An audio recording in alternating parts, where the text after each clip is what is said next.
Pak Siang Mas Bagus. Gimana Mas Bagus?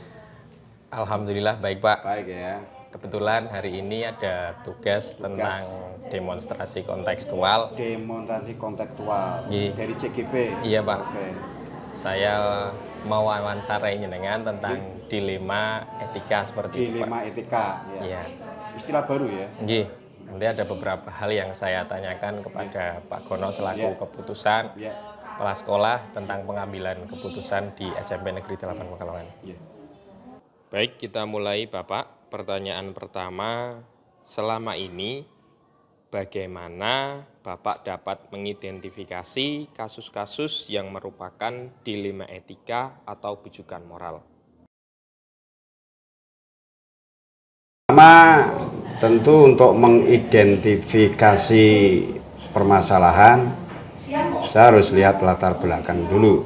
Latar belakang masalah itu nanti kita coba soundingkan dengan regulasi yang ada, kebijakan yang muncul, kemudian kami coba untuk diskusikan kepada unsur-unsur yang menurut saya perlu dianggap peran serta di sana, sehingga apa yang jadi masalah itu atau kegiatan atau perencanaan kegiatan minimal sudah melibatkan unsur-unsur yang terkait. Pertanyaan kedua Bapak, selama ini bagaimana Bapak menjalankan pengambilan keputusan di sekolah Bapak, terutama untuk kasus-kasus di mana ada dua kepentingan yang sama-sama benar atau sama-sama mengandung nilai-nilai kebajikan?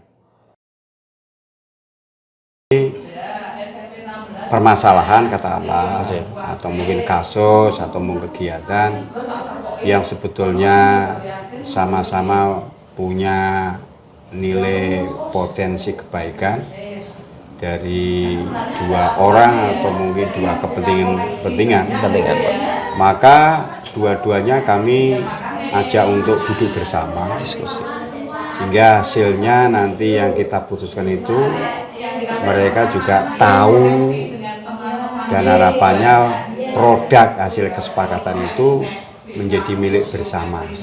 Tentu dengan kesepakatan dan sayalah yang akan memutuskan. Pertanyaan ketiga, langkah-langkah atau prosedur seperti apa yang biasa Bapak lakukan selama ini?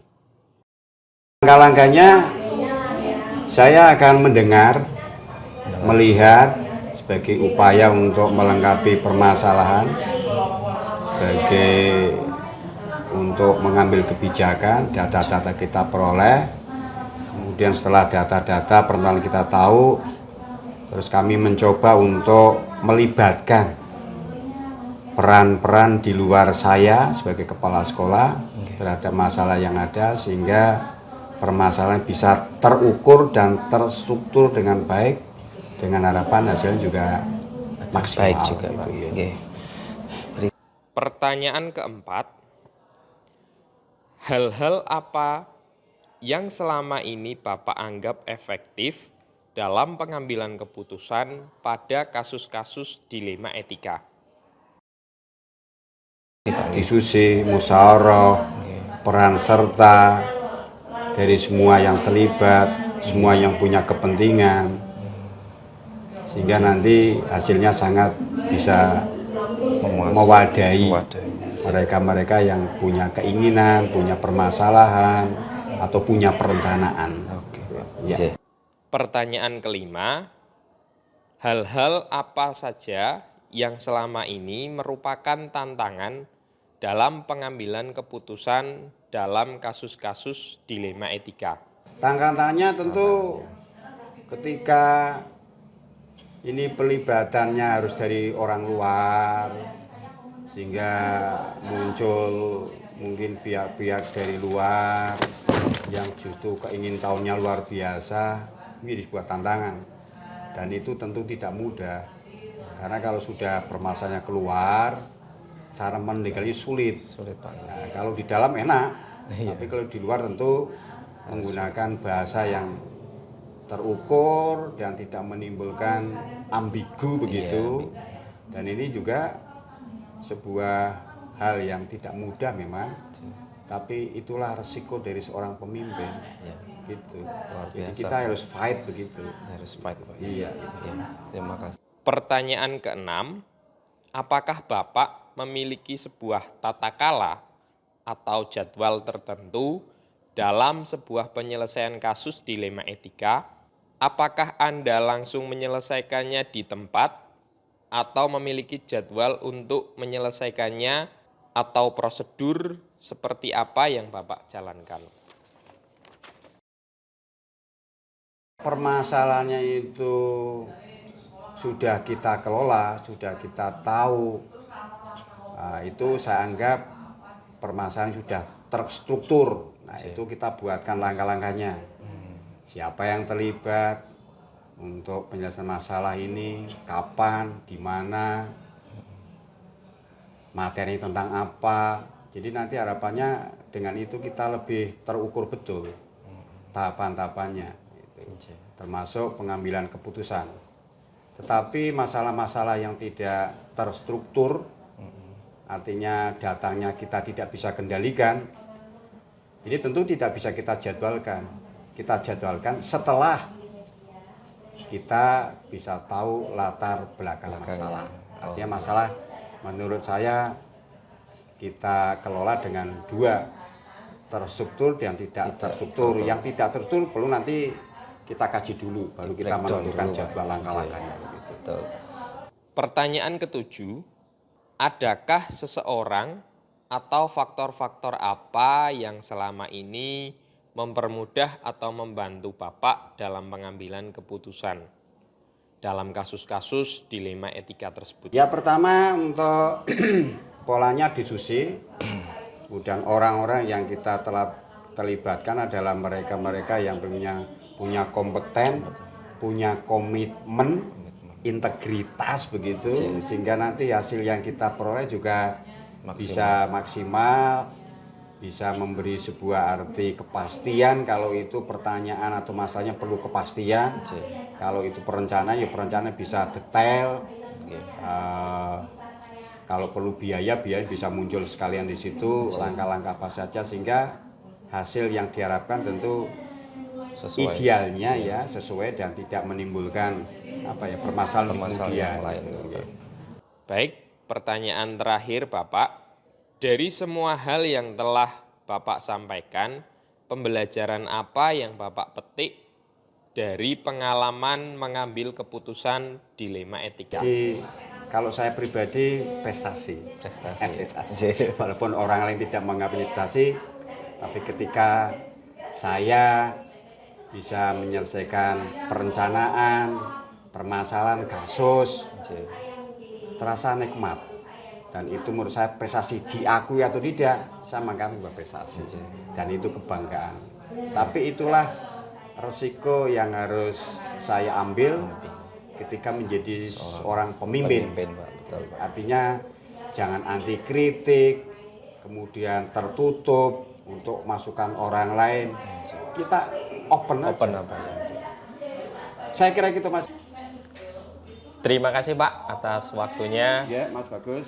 Apa yang Bapak sampaikan sudah memberikan gambaran tentang pengambilan keputusan di SMP Negeri 8 Pekalongan. Apa yang Bapak sampaikan sudah saya catat dan saya rekam. Semoga bisa bermanfaat untuk tugas saya. Terima kasih. Wassalamualaikum warahmatullahi wabarakatuh. Waalaikumsalam warahmatullahi wabarakatuh. Terima kasih Pak. Sukses. Ya.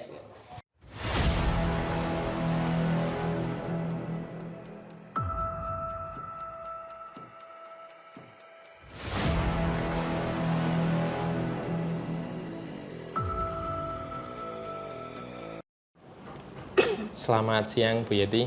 Selamat siang Mbak Bagus. Assalamualaikum warahmatullahi wabarakatuh. Waalaikumsalam warahmatullahi wabarakatuh. Bu, ini kebetulan siang hari ini saya kesini ada keperluan mengenai tugas dari calon guru penggerak tentang demonstrasi kontekstual di mana ada materi pengambilan nilai-nilai kebijakan, pengambilan keputusan tentang dilema etika, Bu. Di sini saya bertugas mewawancarai Ibu tentang proses pengambilan keputusan yang berkaitan dengan dilema etika seperti itu, Bu.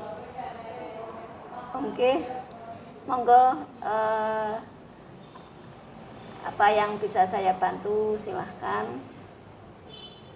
Insya Allah saya siap untuk membantu sesuai dengan yang saya mampu ya. Nggih. Terima kasih, Bu. Pertanyaan pertama, selama ini bagaimana Ibu dapat mengidentifikasi kasus-kasus yang merupakan dilema etika atau bujukan moral?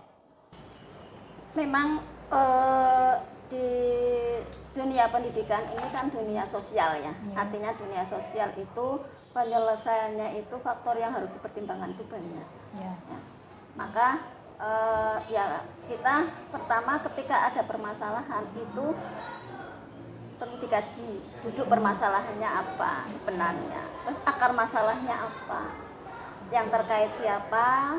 Nah itu nanti supaya kita tahu, sehingga kalau tahu akar masalahnya maka harapannya bisa menyelesaikan dengan mendekati tepat.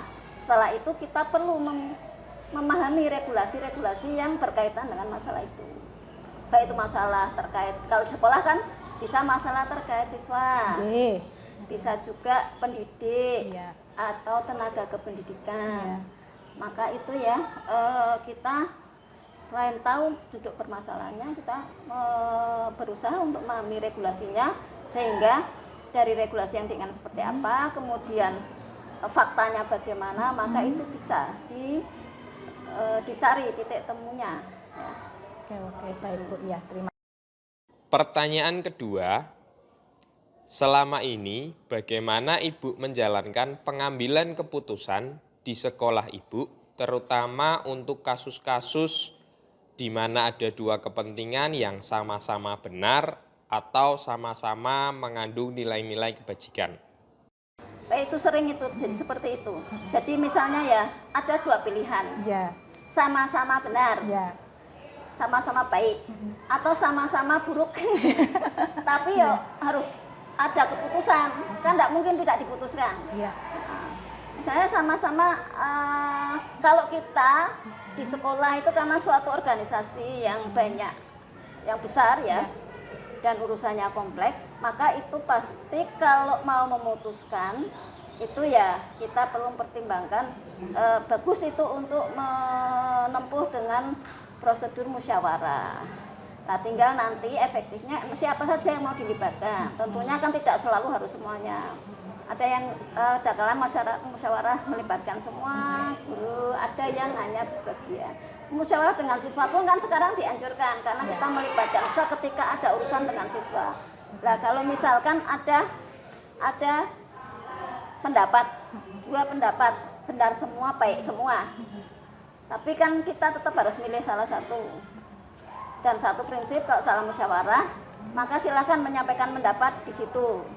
Tapi kalau sudah diputuskan ya harus bersama-sama gitu.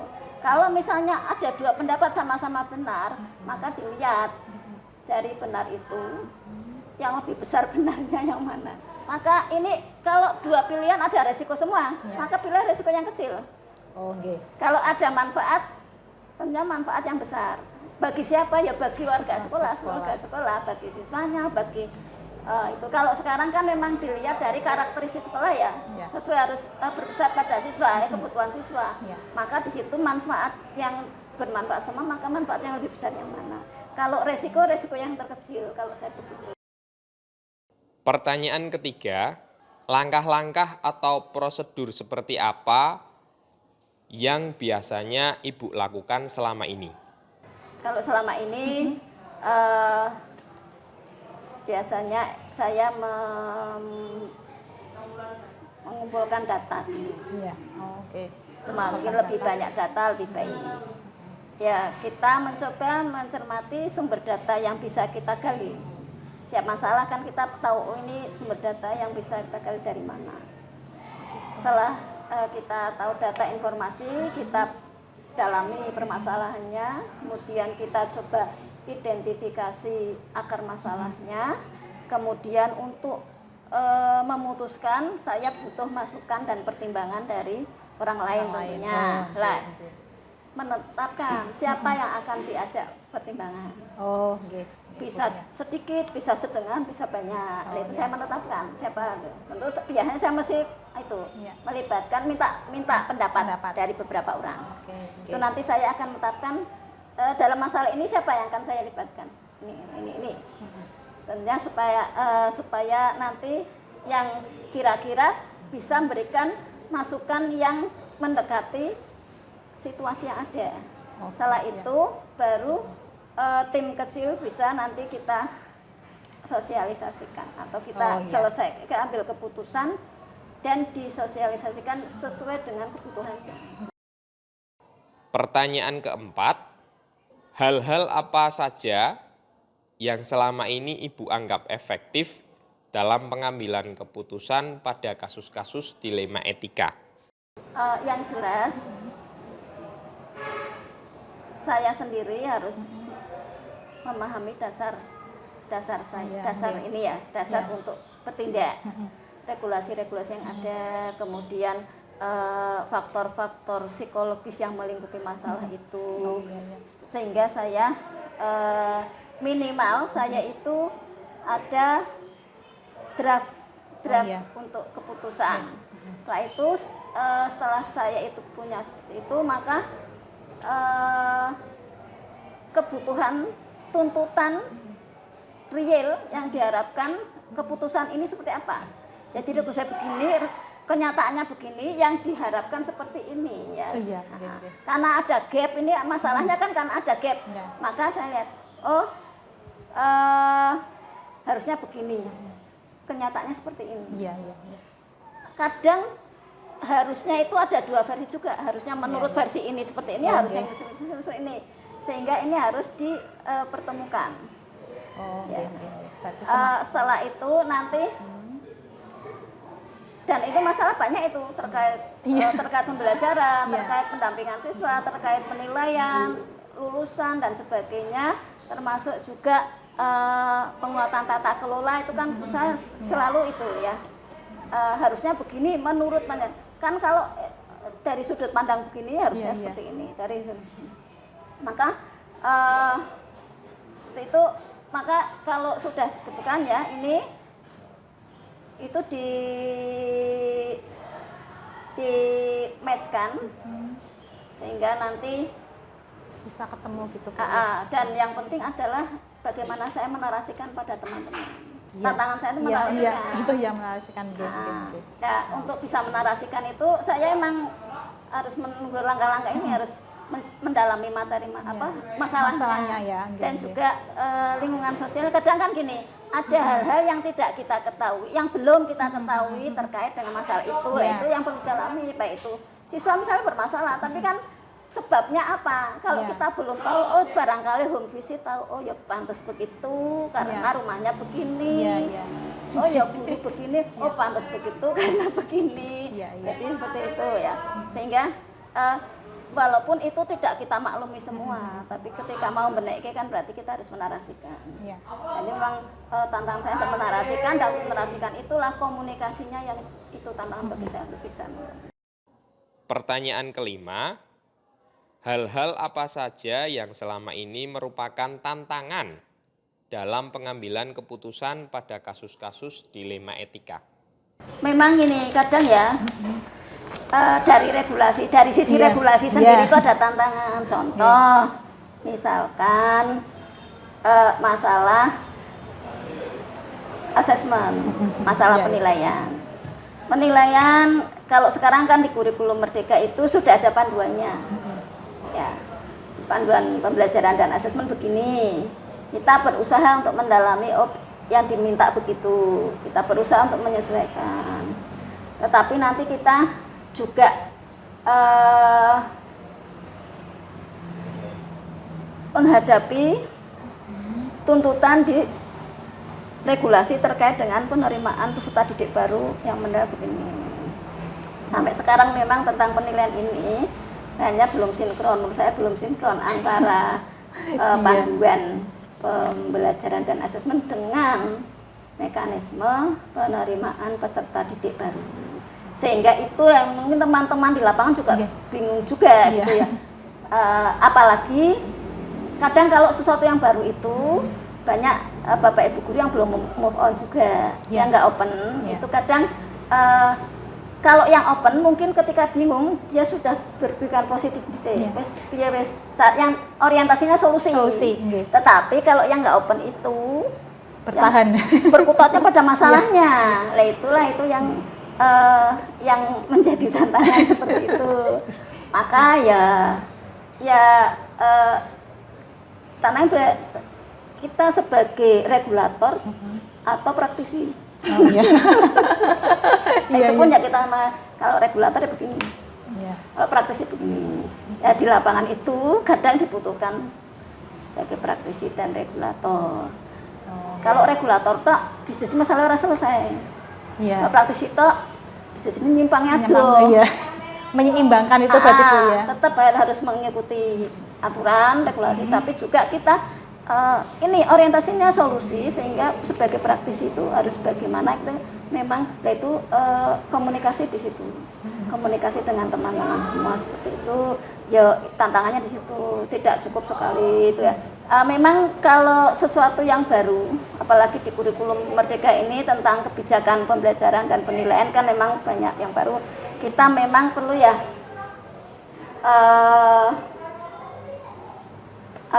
kita mengkomunikasikan tentang hal ini, menarasikan itu kadang tidak cukup sekali, 2 kali.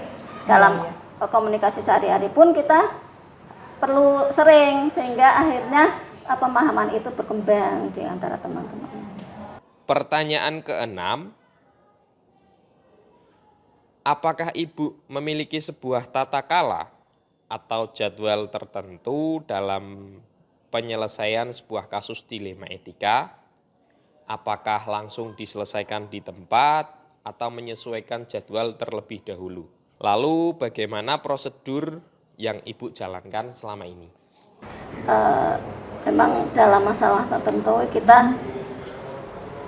suatu masalah kita memang ada, sudah bisa jadi sudah ada tim yang sesuai. Ya, misalnya ketika permasalahan kenakalan anak atau mungkin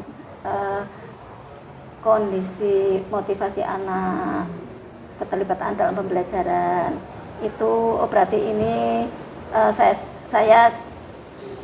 yang saya berdayakan yang mana, siapa. Masalah tentang sekolah ramah anak, tentang belajar timnya itu ya. Nah ini kalau kalau yang belum, maka itu ya yang didampingi, dikawal. Dan itu mekanisme memang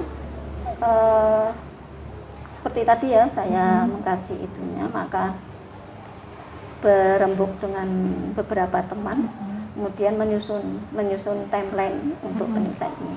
Langkah-langkah apa saja, rencana aksinya apa saja, timelinenya, siapa aja yang akan kita ajak komunikasi. Nah, setelah itu sosialisasi solusinya. Pertanyaan ke-7, adakah seseorang atau faktor-faktor apa yang selama ini mempermudah atau membantu Ibu dalam mengambil keputusan dalam kasus-kasus dilema etika? Alhamdulillah sih, kalau dalam setiap masalah ya dari teman-teman yang saya coba, ini alhamdulillah itu ada. Maka ya mungkin setiap kasus pertimbangan siapa yang saya libatkan beda-beda. Terutama Bapak Ibu guru yang memang memiliki ini ya, artinya punya kecerdasan sosial yang baik, kemudian juga care dengan masalah seperti itu, maka itu yang saya mintai gitu ya, saya libatkan pertimbangan seperti ini. Pertanyaan terakhir Ibu, dari semua hal yang telah Ibu sampaikan, pembelajaran apa yang Ibu dapat petik dari pengalaman yang Ibu ambil keputusan dilema etika? Kuncinya adalah komunikasi. Komunikasi. Masalah sosial itu kan letaknya di komunikasi. Iya. Komunikasi, interaksi sosial itu berarti di komunikasi. maka emang butuhkan ini ya komunikasi yang asertif. Ya sayanya, ya teman-temannya. Tapi kan kita nggak bisa menuntut orang lain langsung asertif ya. Iya.